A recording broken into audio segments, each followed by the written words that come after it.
এখন রাত 7টা। আমরা চলে এসেছি মধ্যমগ্রাম স্টেশনে। এবারের ট্যুর আমাদের 8 দিনের জন্য, তাই লাগেজ হয়েছে অনেক। সবাই স্টেশনে চলে এসেছে প্রায়। সবাই এসে গেলে আমরা লোকাল ট্রেন ধরে রওনা হলাম শিয়ালদার উদ্দেশ্যে। অনেক দিন পর লাগেজ সহ ট্রেনে উঠলাম, যদিও ট্রেন কিন্তু অনেকটাই ফাঁকা ছিল। এবারে পৌঁছে গেছি আমরা শিয়ালদা স্টেশনে। এখানে থেকে আমাদের ট্রেন ধরতে হবে। আমাদের ট্রেন চলে এসেছে, এই যে ট্রেন ঢুকছে স্টেশনে, এটা হচ্ছে দার্জিলিং মেল। আমরা টোটাল ছিলাম 7 জন। 4 জনের সিট পড়েছে এক কম্পার্টমেন্টে আর 3 জনের পড়েছে অন্য কম্পার্টমেন্টে। ট্রেন এসে গেছে, এবার আমরা সবাই মিলে ট্রেনে উঠে পড়লাম লাগেজ নিয়ে উঠে একটু সেটেলড হয়ে নিলাম। রাতের আমাদের মেনু ছিল রুমালি রুটি আর লেমন চিকেন। আমরা নিয়ে গেছিলাম রুমালি রুটি আর আমার দিদি নিয়ে এসেছিল লেমন চিকেন বানিয়ে। Hi everyone, welcome to Rome with Liza. এখন আমরা বসে আছি দার্জিলিং মেলে। আমরা সবাই মিলে যাচ্ছি এখন নিউ জলপাইগুড়ি। সেখান থেকে আমাদের ট্রিপ শুরু হবে। আমরা যাব এবার সিকিমে।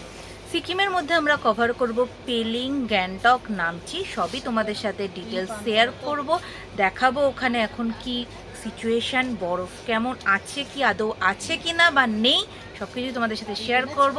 ভিডিওটা লাস্ট পর্যন্ত দেখতে থাকো। ট্রেন ছাড়ার টাইম হচ্ছে 10টা 5। টাইম হয়ে গেছে, বাট এখনও ছাড়েনি, একটু পরেই ছাড়বে। দেখা হচ্ছে নিউ জলপাইগুড়িতে গিয়ে। এখন সকাল 8টা। আমরা পৌঁছে গেছি এনজিপি স্টেশনে। সবাই ঘুম ঘুম চোখে নেমে লাস্ট মিনিট বাবা আর মা চেক করে নিচ্ছে ট্রেন থেকে সব কিছু নিয়ে ঠিকঠাকভাবে নামা হয়েছে কি না।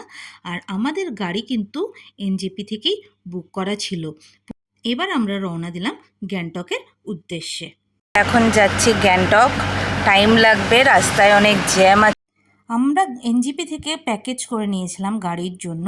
আমাদের পার ডে প্যাকেজ ছিল 4,500 টাকা করে। গ্যাংটক যাওয়ার পথে রাস্তায় ভালোই জ্যাম থাকে। একটু কিছু দূর চলে যাওয়ার পরে তিস্তা নদী সাথে সাথে চলতে থাকে।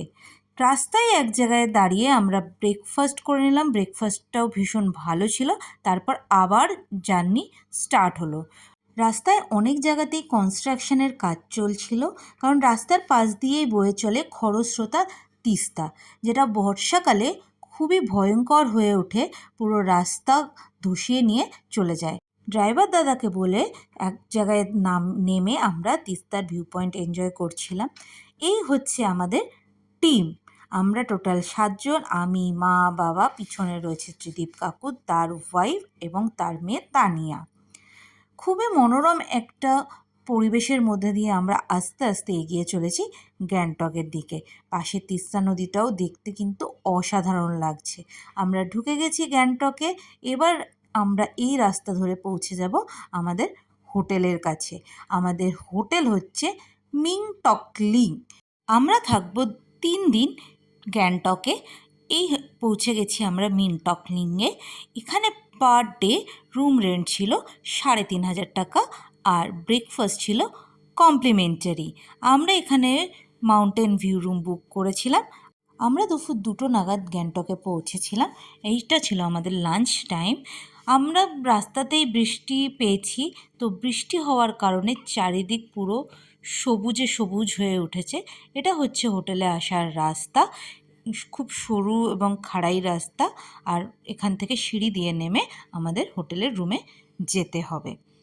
আর এখানে গ্যাংটকে একটা নাম্বার প্লেটের ব্যাপার আছে। যে নাম্বার প্লেটের গাড়িগুলো কিন্তু এই হোটেলের সামনে আসে না, তার জন্য লোকাল ট্যাক্সি আপনাদের নিতে হবে যদি আপনাদের গাড়ির নাম্বার প্লেট থাকে J. Only Z number plate allowed. এটা হচ্ছে ডাইনিং এরিয়া। লাঞ্চ, ব্রেকফাস্ট, ডিনারের জন্য আপনাদের এখানেই আসতে হবে। রুম সার্ভিসও অ্যাভেলেবেল। এবার দেখা যাক রুমগুলো কেমন। এটা ছিল আমাদের রুমগুলো ভীষণ বড়, আর ফ্লোরে প্লাস সিলিংয়ে উডেনের কাজ করা, যাতে ঠান্ডাটা একটু কম লাগে। রুমগুলো ভীষণ সুন্দরভাবে সাজানো, neat and clean. Bedside table আছে, সাথে লাইটিংয়েরও ব্যবস্থা আছে, যাতে কেউ যদি রাতের বেলা কোনো কিছু পড়াশোনা করতে চান সেই জন্য আলাদা লাইটেরও ব্যবস্থা আছে। টিভি আছে, 2টো চেয়ার, সাথে আছে টি টেবিল আর সুন্দর মাউন্টেন ভিউ। এর সাথে আছে big size mirror, wardrobe, hot ওয়াটারের জন্য কেটেল, দুটো চায়ের কাপ, চা, কফি, মিল্ক পাউডার সবই এরা প্রোভাইড করছে। এবার দেখে নিই ওয়াশরুমটা ভীষণই পরিষ্কার, এতটা পরিষ্কার হোটেলে এক্সপেক্ট করা যায় না। আর এখানে গিজারের ব্যবস্থা আছে, সো সবসময়ই গরম জল অ্যাভেলেবেল। আমরা এখন হোটেলে চেক ইন করে লাঞ্চ কমপ্লিট করে নিয়েছি, একটু ফ্রেশ হয়ে এবার আমরা যাচ্ছি এমজি মার্গের দিকে। এখান থেকে এমজি মার্গ 800 মিটার ওয়াকিং। এবার দেখি কীরকম করে পৌঁছতে পারি। আমরা এমজি মার্গের থেকে উপরে আছি, এবার আমাদের এমজি মার্গ যেতে গেলে নিচে যেতে হবে। তো যাই দেখি কীরকম রাস্তা হয়, অনেকটাই উঁচু নিচু হাঁটতে হবে মনে হচ্ছে। আমরা পৌঁছে গেছি এমজি মার্গে। মিনটকলিং থেকে কিন্তু এমজি মার্গ আসতে 15 মিনিটস টাইম লেগেছে।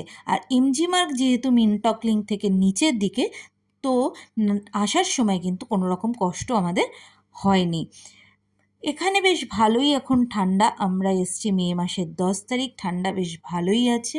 এবার আমরা এমজি মার্গটা ঘুরবো ও বিভিন্ন জিনিসপত্র একটু শপিং করব, মেনলি সোয়েটার। এসব জায়গায় সোয়েটারের অনেক রকম ভ্যারাইটি পাওয়া যায়। আর তাছাড়া একটু খাওয়া দাওয়া করব। আর নর্থ বেঙ্গলে আসলে মোমো খাওয়াটা তো খুবই জরুরি একটা জিনিস, তাই আমরা মোমো অর্ডার করেছি। কিন্তু এখানে মোমো স্টক শেষ, আমরা অর্ডার করেছিলাম 5টা, পেয়েছি 2টো।